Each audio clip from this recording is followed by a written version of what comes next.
नमस्कार, ये है रेडियो हिंदुस्तान और मैं हूँ आपके साथ आरजे तनु। प्यारी कहानियों में प्रस्तुत है एक कहानी, ऐसा भी होता है, जिसे लिखा है अभिनव सिंह जी ने। फिर से सोच लीजिए रमलेश बाबू, बेटे की शादी की बात है। उसकी पढ़ाई लिखाई पर आपने इतना खर्च किया है और वो आपका इकलौता बेटा है। ये लोग बहुत गरीब हैं और 8वीं संतान है ये इनकी। शादी में कुछ नहीं दे पाएंगे। आपकी और भाभी जी की सारी मनोरथ धरे के धरे रह जाएंगे। धीरे से पंडित गंगाराम ने कहा था उनके कान में, जिन्हें अपने बेटे की कुंडली दिखवाई थी रमलेश बाबू ने, और योगेश बाबू की बेटी राधा से उनके बेटे की शादी की बात आगे बढ़ाने के लिए कहा था। हमें बस संस्कारी बहू चाहिए जिसे हम अपनी बेटी की तरह रखेंगे। सिर्फ शादी के जोड़े में उसे लिवा लाएंगे। वो जोड़ा भी हम भिजवा देंगे। आप लोगों को बिल्कुल चिंता करने की ज़रूरत नहीं है। हमें लड़की और उसका परिवार पसंद आया और कुछ नहीं चाहिए। हमारा बेटा अच्छा खासा कमाता है और फिर मेरा वेतन भी अच्छा है। मैं दहेज मुक्त विवाह ही करवाऊंगा अपने बेटे का। मुझे सिर्फ योगेश बाबू आपकी लड़की चाहिए। ये हमारी खुशकिस्मती है जो आपसे हमारा रिश्ता जुड़ेगा, पर आप तो हमें शर्मिंदा कर रहे हैं। अपनी बेटी की शादी का जोड़ा तो हम बनवा ही सकते हैं, बस कन्यादान के लिए सोने के सिक्के का इंतज़ाम करना मुश्किल होगा। कोई ज़रूरत नहीं है आपको सोना दान करने की, आपकी बेटी ही सोना है। आप बस उसका हाथ मेरे बेटे के हाथ में दे दीजिए। योगेश बाबू अपनी बेटी राधा का रिश्ता रमलेश के बेटे गोपाल से तय करके अपनी बेटी की किस्मत पर नाज कर रहे थे। मेरी बेटी बहुत ही किस्मत वाली है जो खुद चलकर इतना अच्छा रिश्ता उसके लिए आया। उन्हें अपनी बेटी के विवाह की चिंता सता रही थी। अपनी 7 बेटियों के विवाह में अपनी सारी ज़मीन और पत्नी के गहने बेच चुके थे। अब उनके पास ऐसा कुछ था ही नहीं जिसे बेचते। घर भी गिरवी पर था। क्या सोच रहे हैं जी? बेटी की शादी का खर्च हम कैसे उठाएंगे? बेटी का कन्यादान कैसे करेंगे? मेरे पास तो अब एक भी सोने चांदी का गहना बचा ही नहीं है। घर आकर जब योगेश ने अपनी पत्नी को बताया तो उन्हें अपनी परंपरा के अनुसार बेटी के विवाह में सोने से कन्यादान की चिंता सताने लगी। अपने गले में काले मोती की माला को निहारने लगी थी वो। अपने इस मोतियों की माला में लगा सोने का वो लॉकेट भी तो उसने पिछले वर्ष ही अपनी 7वीं बेटी को शादी में दे दिया था।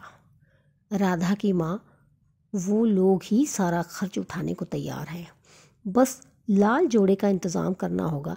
बहुत बड़ा घर है शहर में उनका और बड़े लोग हैं। रमलेश बाबू, उनका दिल भी उतना ही बड़ा है। घमंड तो छू कर नहीं गया है। वो तो शादी का जोड़ा भी राधा के लिए ख़रीदने को तैयार हैं, जिसे पहनकर वो शादी के मंडप में बैठे। पर मैंने ही मना कर दिया। इतना तो हमें करना ही होगा। हाँ, मैं खुद उसके लिए साड़ी तैयार करूँगी। कुछ पैसे जोड़ रखे हैं, उनसे आज ही लाल साड़ी और गोटे किनारी ले आऊँगी। पर गिन्नी कहाँ से लाएंगे? सोना खरीदने की हमारी औकात अब कहाँ है? तू वो सब चिंता छोड़, बस शादी की तैयारी शुरू कर। रात भर योगेश अपनी टूटी हुई खपरैल की छत को निहारता रहा। गरीब के घर की बेटियों की किस्मत ऊपर वाला अच्छा ही लिख कर भेजता है। भगवान की दया से सभी बेटियों की शादी अच्छे घर में हो गई। बस सबसे छोटी बेटी राधा की चिंता भी दूर कर दी। वंश बढ़ाने के लिए बेटी की लालसा में एक के बाद एक 8 बेटियां योगेश के आंगन की रौनक बढ़ाने लगी। बेटियों की शादी का दहेज सोचकर ही डर जाया करता था। जैसे तैसे 7 बेटियों का विवाह तो करवा दिया। अब सबसे छोटी बेटी राधा का कन्यादान बाकी था। खाली हाथ कैसे दान दूंगा उसे? सदियों से पीढ़ी दर पीढ़ी प्रथा चली आ रही थी बेटी का हाथ जमाई के हाथ में देते समय उसके हाथ में गिन्नी यानी सोने का सिक्का देने की। उनकी नज़र मंदिर में रखे गुल्लक पर पड़ी जिसमें वो कभी कभार 1-2 रुपए का सिक्का डाल देता था। मन ही मन हिसाब लगाया 500 रुपये से ज़्यादा तो हो ही गए होंगे। वो बिस्तर से उठा और गुल्लक तोड़कर पैसे गिनने लगा। 501 रुपये थे पूरे। इन पैसों से एक चांदी का सिक्का ही खरीद लेगा, यही सोचकर पैसों को सिरहाने में रख सो गया।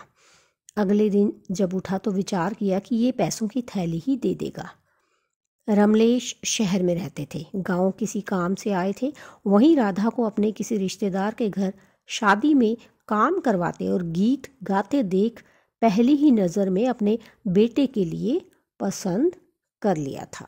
राधा के संस्कार और उसका रंग रूप, उसकी सुरीली आवाज़ ने मोहित कर दिया था रमलेश को। तभी उन्होंने मन में निश्चय कर लिया कि राधा को अपने घर की बहू बनाने का। जिस घर में उसके कदम पड़ेंगे वो घर स्वर्ग समान हो जाएगा। उनके बेटे गोपाल को भी राधा बहुत पसंद आई थी। हफ्ते भर बाद ही शादी का मुहूर्त निकला। बहुत ही कम लोगों को बारात में लाए थे रमलेश बाबू। जितने मुंह उतनी बातें, और बस कमियां ही तो निकालते हैं लोग एक दूसरे की।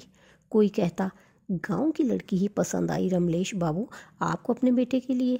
एक पैसा इसके बाप के पास नहीं है शादी में खर्च करने के लिए, और आपके बेटे के लिए तो शहर में भी एक से बढ़कर एक रिश्ता आएगा। काहे गांव देहात की लड़की को अपने घर की बहू बना रही हो।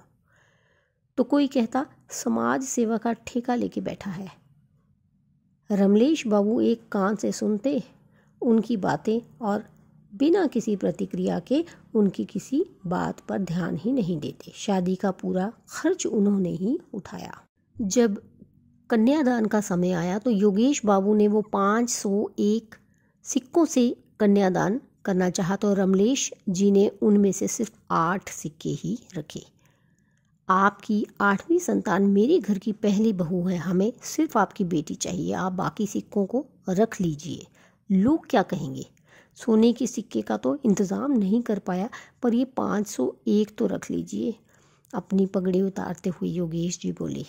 बड़े प्यार से रमलेश ने उनके सिर पर पगड़ी पहनाई और उन 8 सिक्कों को अपने माथे से लगा लिया।